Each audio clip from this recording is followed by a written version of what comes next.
ہمیں اس جماعت کو ڈھونڈنا کہ کون سی جماعت ہے جو صحابہ کرام کی نقش قدم پر چلنے والی ہے۔ حضرت عبداللہ بن مبارک نے اور علی بن مدینہ نے فرمایا تھا ہم اصحاب الحدیث، وہ اہل حدیث لوگ ہیں۔ عبداللہ اور اس طریقے سے امام احمد بن حنبل نے فرمایا اگر وہ اہل حدیث نہیں تو میں نہیں جانتا کہ کون سے لوگ ہیں اس جماعت کے اندر، اگر وہ اہل حدیث نہیں ہیں، کیونکہ اہل حدیث کی نسبت امت کے کسی فرد کی طرف نہیں ہے، اہل حدیث کی نسبت قرآن و حدیث کی طرف ہے۔ یہ اللہ کے رسول کے زمانے سے ہیں، صحابہ کرام بھی قرآن و حدیث پر عمل کرنے والے، تابعین تابعین عمل کرنے والے، لہذا جو ان کی جماعت پر چلے گا، ان کے نقش قدم پر چلے گا، وہی لوگ اس جماعت کے اندر شامل ہوں گے۔ دیگر جماعتوں کو دیکھ لیجئے، ان کے ہاں بدعات و خرافات ہیں، نماز پڑھتے ہیں زبان سے نیت ادا کرتے ہیں، اہل حدیث کبھی زبان سے نیت ادا نہیں کرتا۔ آپ دیکھیے نماز پڑھتے ہیں، ان کی نمازیں کیا نبی کی سنت کے مطابق ہوتی ہیں؟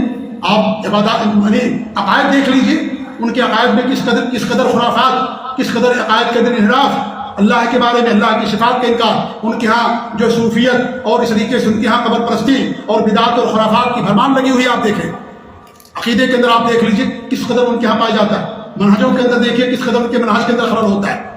یہ ساری چیزوں سے یہ جماعت پاک ہے میرے بھائی، ہو سکتا ہے اخلاق کے اندر کمی ہو، معاملات کے اندر کمی ہو، لیکن کبھی یہ لوگ بدعت نہیں کر سکتے، کبھی یہ لوگ شرک نہیں کر سکتے۔ یہ طر امتیاز ہے جماعت کا، اور وہی جماعت حقہ ہے، اور وہی جماعت طائفہ منصورہ ہے میرے بھائی۔ ان کا ہر عمل سنت کے مطابق ہوتا ہے، ان کی نمازیں سنتوں کے مطابق ہوتی ہیں۔ نماز میں اصل نبی کی سنت کے مطابق نمازیں پڑھتے ہیں، نماز میں سورہ فاتحہ پڑھتے، بغیر سورہ فاتحہ کی نماز نہیں ہوتی۔ نماز میں رفعتین کرتے ہیں لوگ، یہ پہچان ظاہری پہچان ہے، یہ جو میں آپ کو ظاہری پہچان بتا رہا ہوں۔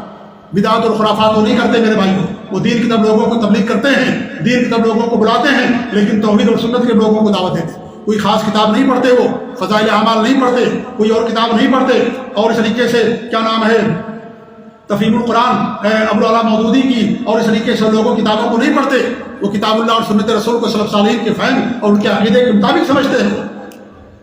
وہ لوگ ہیں میرے بھائی، کتاب اللہ اور سنت رسول کا لوگوں کو دعوت دیتے، شرک اور بدعات کا لوگوں کو نہیں بلاتے۔ وہ لوگ جو ہے درس ہونے کے بعد نہیں کہتے کہ کون خروج کرے گا 3 دن کے لیے، 4 دن کے لیے، 5 دن کے لیے، 10 دن کے لیے، 40 دن کے لیے، نہیں، وہ لوگوں کو کتاب اللہ اور سنت رسول سے جوڑتے ہیں، توحید اور سنت کا پیغام دیتے ہیں۔ وہ لوگ وہ اپنے نفس کی طرف نہیں بلاتے، اور نہ ہی بدعات اور خرافات وہ کرتے ہیں۔ لہذا اس جماعت کو ڈھونڈیے وہ کون لوگ ہیں، اس جماعت کو اپنائیے، اور وہ جماعت اہل حدیث ہے جنہیں سلفی کہا جاتا ہے، جو سلف صالحین کے نقش قدم پر چلتے ہیں، اور جو اہل حدیث کہلاتے ہیں۔ ان کے اعمال میں اور ان کے ایمان میں، عقیدے میں آپ کو کوئی خلل، کوئی چیز نظر نہیں آئے گی۔ افراد کے اندر کمی ہو سکتی ہے، اخلاق کے اندر کمی ہو سکتی ہے،